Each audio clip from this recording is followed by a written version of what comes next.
video games die. Some games last decades and other games last a few weeks. Today we're going to be going over a very dead game that was made in 2011 and died pretty much in 2013, but is still operational and still has people playing to this day, and that game is No More Room in Hell. No More Room in Hell works exactly like a Valve game. The servers work exactly like it. When the game crashes, it does that stupid thing where it just repeats the audio over and over again.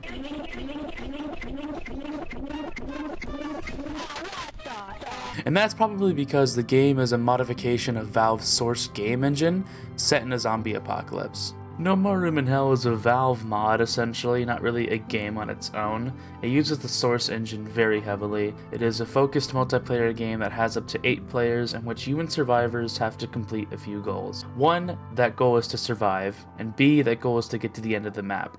There's also a few maps that have firefights where you just stay in a house and the zombies come to you, but personally I think the maps where you have to actually get from point A to point B are a lot better. Now, since the main aspect of this game is multiplayer, I'm going to talk about the multiplayer first. I'm going to be honest, playing multiplayer is a bit silly.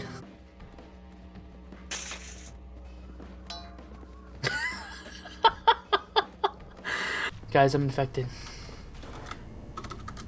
I have pills. I'm dead. You challenge me? Motherfucker, you stole my cool moment. I'm infected. Bruh.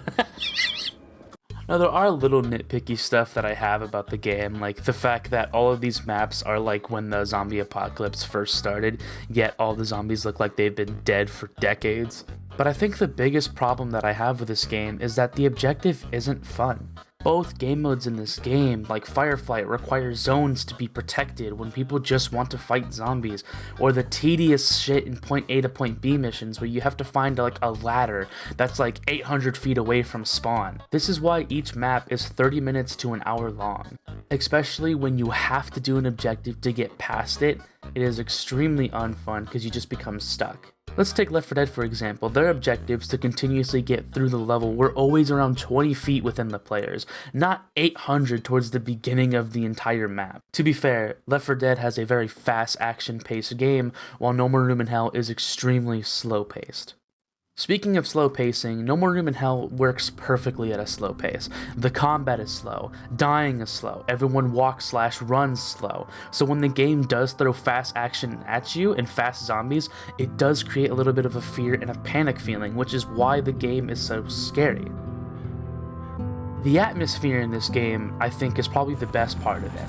The feeling that you get when you play this, the feeling you get when you're in a menu, just when you're loading into a game, is very somber, is very horror-esque, is very hopeless. This game took itself very seriously and has an extremely serious tone. I mean, hell, down to the gameplay mechanic. There's a mechanic where you can shoot yourself, and it's like the most emotional and like scary thing to do. I point the gun at myself in the game, and I feel like I'm gonna die in real life. Oh my god, what the hell? So when you aim the gun at yourself, like all audio that cuts out. Whoa, that is intense. That is crazy. You can't even move. It's just like.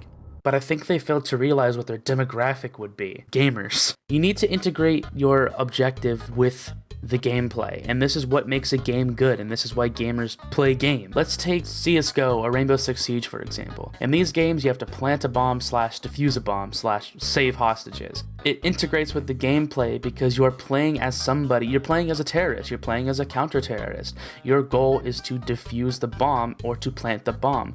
When you're in No More Room in Hell, you are a survivor. Your goal is to survive. So if my goal is to survive, why am I doing everything but that? I know it's a zombie apocalypse and limited materials and all this stuff for survivors to go one way or another, but you have chosen to do it in one of the most unfun ways possible. This is a problem about taking your game super seriously and having it also be multiplayer. When people see a zombie game, they want to kill zombies. When people see a Star Wars game, they want to shoot at each other. When people see a Call of Duty game, they want to shoot at each other. They don't care too much about the objective. Why do you think Team Deathmatch on Call of Duty is the most popular game mode? Most of the time when I was playing No More Room in Hell, I was just having a fun killing zombies and just being a dickhead. Child, how do they keep... They just keep... Fuck you, fuck you. You Give me my pizza rolls. Give me my pizza rolls. Have y'all heard of pizza rolls? You heard of this, bitch? I am a gamer. That was my last load! That's what I say to my girlfriend. Haha. Sorry. Guys, don't die. Yeah, speaking of that, I think someone just died, fella. He said, oh, fuck. I think my biggest problem with this game are the final bosses. Usually when you get to point A to point B, right when you get to point B and you've done the final objective, there's always one final boss. Now, there isn't a big mega zombie that you fight. They just throw hundreds of zombies at you. And worse than that, a lot of them run at you. Now, if you're playing by yourself, you are completely fucked.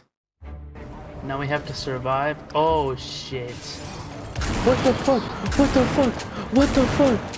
What the fuck? Okay, most of them are walkers, though. Oh, you've got to be fucking shitting me. Oh, God, I got to reload, fellas. I'm infected? You've got to be kidding me. Hang on, I got to take pills now. How the hell am I supposed to fight this off? Fuck off, fuck off, fuck off. Oh, I'm dead. Oh, I'm dead. Oh, oh, oh. Fuck up, fuck up, fuck up. What the hell? If you're playing with teammates, you are still completely fucked. This is bullshit, Rocky. What the hell? And we dead.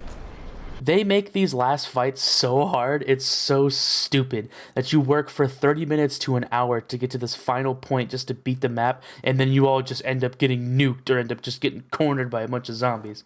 To wrap up my thoughts, I do think this is a great game. The atmosphere and the intensity of the game is there, but it is very difficult to make a multiplayer game where people just won't make fun of it and won't make a joke out of it. I do think that there are a lot of fundamental problems in the objectives and the boss, but in the end, this game is really fun. And it's free to play, so there's really no harm in just playing it. I do still think that this game is fun to play to this day, but there are better games out there that can achieve this feeling a lot better and that have a lot more better fundamental gameplay. We have games like GTFO, we have games like the new Call of Duty Zombies. So in the end, I think this game has gotten destroyed to the test of time, but there is a second one coming. Just like the first game, they dropped a trailer on the Halloween day, and they dropped it 2 months ago. So I suppose when that game comes out and when it's playable, we'll be back here where we started making another video. Either way, thank you for watching my video. I do plan on doing this for other video games in the future, but it's just very interesting to see these games after not playing them for so long. Anyways, I hope you guys enjoyed, and I'll see you guys in the next one. Thank you for watching.